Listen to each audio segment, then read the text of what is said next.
Hello, good evening to everyone. कैसे आप लोग? ठीक है। तो आपने थंबनेल देखा ही होगा, आपको पता चल गया होगा कि आज का टॉपिक हमारा क्या रहेगा। तो कोई भी स्टूडेंट हो, ठीक है, किसी भी फील्ड का हो, अगर मेडिकल फील्ड का है, पैरामेडिकल फील्ड का है या फिर नॉन मेडिकल फील्ड का है, ठीक है। कई बार हम देखते हैं कि किसी भी इंसान को कुछ लग जाता है, ठीक है, कुछ हो जाता है, ड्राउनिंग मीन्स पानी में वो डूब जाता है, या तो फिर कुछ लग जाता है, करंट लग जाता है, ठीक है। इन सब केस में अगर हम उधर प्रेजेंट रहते हैं तो व्हाट इज़ आवर रोल, ठीक है। तब हमको ऐसा रहता है कि अगर शायद हमको कुछ पता होता तो हम इसकी जान बचा सकते थे। उसको कहते हैं हम फर्स्ट एड, ठीक है। फर्स्ट एड, ठीक है, ज़्यादातर हम हॉस्पिटल जाकर जो ट्रीटमेंट देते हैं तभी सक्सेसफुल रहेगी जब उसकी फर्स्ट एड, यानी कि जब फर्स्ट उसका कांटेक्ट हुआ हो किसी के साथ, तब उसने जो ट्रीटमेंट ली है, ठीक है, उसके ऊपर डिपेंड करेगा कि उसका प्रोग्नोसिस क्या होगा, ठीक है, उसकी रिकवरी क्या होगी। तो बहुत आज का टॉपिक सीरियस है थोड़ा, तो अच्छे से समझना। ज़्यादातर हम देखते हैं कि समर की शुरुआत से लेकर मानसून तक फार्म के अंदर, फिर जो हमारे नियर बाय सोसाइटी एरिया रहते हैं, ठीक है, उसके नियर बाय कोई ग्राउंड है, ठीक है, कोई प्लॉट है, तो उसके अंदर जिस जगह पर ज़्यादा कुछ नॉइज़ नहीं रहता है, ठीक है, उस सब जगह पर ज़्यादातर हम देखते हैं। या तो फिर जो ऐसी जगह जहाँ पर ह्यूमिडिटी ज़्यादा है, ठीक है, भेज वाला हम कहते हैं उसको, भेज वाला वातावरण जहाँ पर ज़्यादा है, उस सब स्थानों पर ज़्यादातर संभावना है कि सांप, सर्प, स्नेक, ठीक है, वो सब निकले, ठीक है। एक्सीडेंटली अगर ज़्यादातर हम कम्युनिटी एरिया में देखते हैं, ठीक है, ये सब केसेस को, तो कम्युनिटी में भी सब सेंटर रहते हैं, ठीक है, हेल्थ वेलनेस सेंटर रहते हैं, ठीक है, पीएचसी, कम्युनिटी हेल्थ सेंटर रहते हैं। तो वहाँ तक पेशेंट को ले जाए, ठीक है, तब तक उनसे पहले क्या हम कर सकते हैं, ठीक है, आज हम वो सीखने वाले हैं कि what to do when you recognise, when you encounter the cases of snake bite, what to do.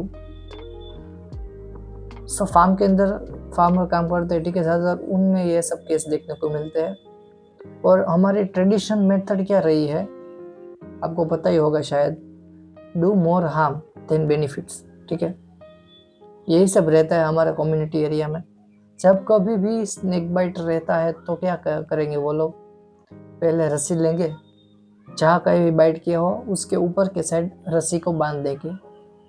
Basic उनका फंडा ये रहता है कि अगर पॉइजन को, मीन्स यहाँ पर अगर पॉइजन, ठीक है, यहाँ पर कट किया है स्नेक ने, तो इधर क्या लगा देंगे, टूर्निकेट लगा देंगे, ताकि उनको ऐसा लगता है ताकि जो पॉइजन इधर है ना वो आगे ना बढ़े, ठीक है, क्या आगे ना बढ़े। लेकिन क्या होगा, जब कभी भी वो विक्टिम हॉस्पिटल जाएगा, जहाँ पर जाकर उसकी जो ट्रीटमेंट होगी, वहाँ पर क्या करेंगे जो हॉस्पिटल वाले लोग होंगे ना, ठीक है, वो ये टूर्निकेट निकालेंगे। जैसे ही यहाँ का प्रेशर क्या होगा, रिलीज होगा ना, तो जो भी चीज़ यहाँ पर है ना वो 2x 4x के स्पीड से अंदर जाएगी, ठीक है। ये सब चीज़ें उनको नहीं पता होती। तो ये as a active member of society, ठीक है, आपको याद रखना है कि टूर्निकेट नहीं बांधनी है, ठीक है। कुछ भी हो जाए, अगर कोई बांधता है तो टूर्निकेट उसको मना करे कि ऐसा नहीं करना है। तो पहला स्टेप आपका इधर ये आता है कि क्या नहीं करना है, ठीक है। क्या करेंगे वो तो साइड में रहा, ठीक है, पेशेंट को केयर क्या करनी है, ट्रीटमेंट क्या देनी है वो साइड में रहा, उनको नुकसान कैसे पहुंचाना है वो हमारी ट्रेडिशनल मेथड थी। तो पहले याद रखें कि क्या नहीं करना है। जब कभी भी ऐसा कैसे एनकाउंटर हो आपको स्नेक बाइट का, तो पहले आप टूर्निकेट ना बांधें। दूसरी बात, वुंड को कट मत करें, ठीक है। ज़्यादातर हम देखते हैं कि जहाँ पर वुंड किया है ना उसके नियर बाई एरिया कट करते हैं ताकि उसका जो स्प्रेड है वो ना हो सके। ऐसा सब बेसिक फंडा था, ठीक है, पहले के लोग में। तो ऐसा नहीं करना है। पहला स्टेप क्या था, टूर्निकेट नहीं लगानी है, वुंड को कट नहीं करना है, वुंड को क्या नहीं करना है, सक, ठीक है, सक करते हैं वुंड को, तो वुंड को सक नहीं करना है, ठीक है। ये सब हमारे कॉमन पॉइंट्स थे कि क्या नहीं करना है। तो अब हम देखेंगे व्हाट टू डू। पहला स्टेप हमारा क्या रहेगा, जब कभी भी किसी इंसान को स्नेक बाइट हो तो पहले उनको रीएश्योर करें कि all snakes are not poisonous. हमारे इंडिया में 4 स्नेक्स ऐसे है, ठीक है, 4 या 5 स्पीसीज आपको देखने को मिलेंगी जो विनमस है, ठीक है, जिसमें जहर है। तो उनको डिवाइड किया हुआ है, स्नेक बाइट्स मीन्स उनके पॉइजन के आधार पर, उनकी पैथोजेनिसिटी के आधार पर क्या है वो बेसिक समझ ले है। 2 तरह के सांप आपको हम इंडिया में देखने को मिल जाते हैं, एक है न्यूरोटॉक्सिक और एक आता है हीमोटॉक्सिक स्नेक, ठीक है। तो व्हाट इज न्यूरोटॉक्सिक? जो सांप है उनका जहर अगर ब्रेन में असर करता है, ठीक है, नर्वस सिस्टम को इफेक्ट करता है तो पैरालिसिस होगा, ठीक है। जो विजन है वो हमारा ब्लर हो जाएगा, डबल विजन देखने को मिलेंगे, रेस्पिरेटरी प्रॉब्लम देखने को मिलेगी। ये सब कॉमन चीज़ें हैं जो न्यूरोटॉक्सिक के अंदर आती है। और दूसरा आता है हीमोटॉक्सिक स्नेक, जो क्या करेंगे, हमारी जो ब्लड प्रोफाइल है पूरी उसको आप बिगाड़ देंगे, ठीक है। क्या करेंगे, जो ब्लड के क्लॉटिंग फैक्टर्स है उनको वो यूज़ कर देंगे फटाफट से। तो अब क्या होगा, ज़्यादातर ब्लीडिंग देखने को मिलेगा, ठीक है। आँख में से ब्लीडिंग है, यूरिन में, स्टूल में ब्लीडिंग देखने को मिल सकती है, ठीक है, नाक में से ब्लीडिंग देखने को मिल सकती है। तो ये 2 चीज़ें हैं, एक आता है न्यूरोटॉक्सिक और एक आता है हीमोटॉक्सिक। न्यूरोटॉक्सिक स्नेक्स का हम एग्जांपल ले तो वो है कोबरा, ठीक है, कोबरा है, और दूसरा है क्रेट। ये दोनों है वो न्यूरोटॉक्सिक है। अगर हम हीमोटॉक्सिक की बात करें तो जो वाइपर की स्पीसीज है, ठीक है, वो सब आएगी हीमोटॉक्सिक के अंदर, ठीक है। तो ये सब कॉमन चीज़ें थी। तो क्या करना है, पहले ही रीएश्योर करें पेशेंट को कि ऑल स्नेक्स आर नॉट विनमस, ठीक है। अगर पेशेंट एग्रीवेटेड रहेगा, ठीक है, थोड़ा एजिटेशन रहेगा, रेस्टलेसनेस अगर वो फील करेगा तो ज़्यादातर चांसेस है कि जो पॉइजन है, ठीक है, वो जल्दी से बॉडी में स्प्रेड होगा। इसलिए पहले विक्टिम को रीएश्योर करें, ये आपका पहला स्टेप रहेगा। बात करें अब दूसरा स्टेप्स, दूसरा क्या करना है, तो जो वुंड है उसको क्लियर वाटर से, रनिंग वाटर से उनको क्लीन करें, ठीक है, ये आपका दूसरा स्टेप रहने वाला है। तीसरा स्टेप, आप चाहो तो बैंडेज लगा सकते हो वुंड के ऊपर, ठीक है, सॉफ्ट बैंडेज, टाइट नहीं लगानी, सॉफ्ट। ये क्या करेगा, प्रिवेंट करेगा लिम्फेटाइटिस से, ठीक है। तो बैंडेज आप लगा सकते हो, ठीक है। तो ये कॉमन स्टेप्स रहेंगे आपके, क्या करना है उसके अंदर, और फिर आपको हॉस्पिटल का कांटेक्ट करना है।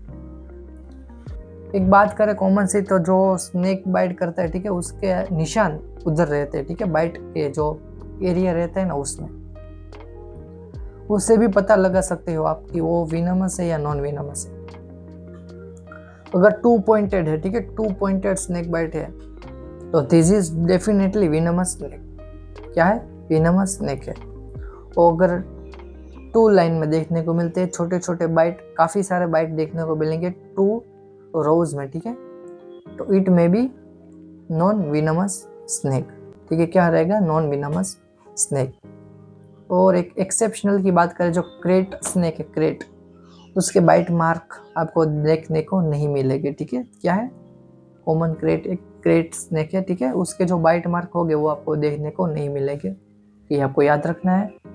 जब तक हॉस्पिटल वाले नहीं आते तब तक आपको क्या करना है, अगर बेसिक चीज़ है यानी कि नीडल, सिरिंज, वो सब है, तो आपको जो विक्टिम है उसका सैंपल लेना है, ब्लड सैंपल 3 to 5 cc आपको लेना है। और एक बोतल आती है, ठीक है, बोतल अगर है उसके पास नियर बाय एरिया में अगर बोतल है तो उसके अंदर वो ब्लड ले लेना है।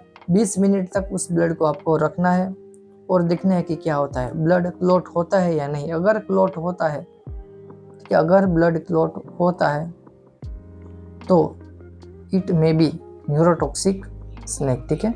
अगर ब्लड क्लॉट नहीं होता है, ठीक है, ऐसे ही रहता है वो ब्लड, तो इट इज़ अ चांस कि वो क्या है, हीमोटॉक्सिक स्नेक ने बाइट किया हुआ है। तो उसके अकॉर्डिंग ट्रीटमेंट आगे बढ़ने वाली है, ठीक है। और फिर अगर एक स्नेक की बात करें जो वाइपर है, ठीक है, हाँ वाइपर ही है, ठीक है, हाँ, उसमें क्या होगा, अगर वो बाइट करता है, ठीक है, रसेल वाइपर कहते हैं उनको, अगर वो बाइट करेगा तो उसकी पहली इफेक्ट आएगी किडनी के ऊपर, ठीक है। वो क्या करवाता है, किडनी फेलियर करवाता है, जिससे क्या होगा, ओलिगोयूरिया होगा सडन, और क्या होगा, हाइपर कैलेमिया। तो इधर का चॉइस ऑफ ट्रीटमेंट एक ही रहेगा, वो है डायलिसिस। पेशेंट कहाँ पर जाएगा, डायलिसिस में डायरेक्ट, ठीक है। ये सब स्टेप्स करने के बाद पेशेंट हॉस्पिटल में आता है, पता लगता है न्यूरोटॉक्सिक है या फिर हीमोटॉक्सिक है। अगर न्यूरोटॉक्सिक है, immediate give anti snake venom, anti snake venom देंगे तो ही उसको रिकवरी आएगी, ठीक है। तो ये सब बाद के स्टेप है। फर्स्ट एड की हमने बात कर ली, ठीक है। तो आपको वो सब पता रहना चाहिए कि क्या करना है और क्या नहीं करना है, ठीक है। तो ये सब कॉमन चीज़ें थी, आपको पता रहनी चाहिए, ठीक है। अगर किसी और विषय पर आपको थोड़ी जानकारी चाहिए तो आप उसकी कमेंट कर सकते हो। डेफिनेटली हम ट्राई करेंगे कि उस पर हम वीडियो बनाए, ठीक है। सुपरफिशियल है और बिल्कुल आसान है, ठीक है। ऐसी सब चीज़ें आपको करनी है। जो नहीं करना है वो आपको ज़्यादा याद रखना है, ठीक है। आपको तो नहीं करना है, लेकिन और दूसरा कोई करता है तो उसको मना करना है, ये चीज़ें नहीं करनी है, ठीक है। आज का वीडियो ऐसा था, ठीक है। अगर किसी वीडियो की जानकारी चाहिए तो आप उसकी कमेंट कर सकते हो। नए हो चैनल पर तो सब्सक्राइब कर देना, ठीक है। मिलते हैं नए वीडियो के साथ।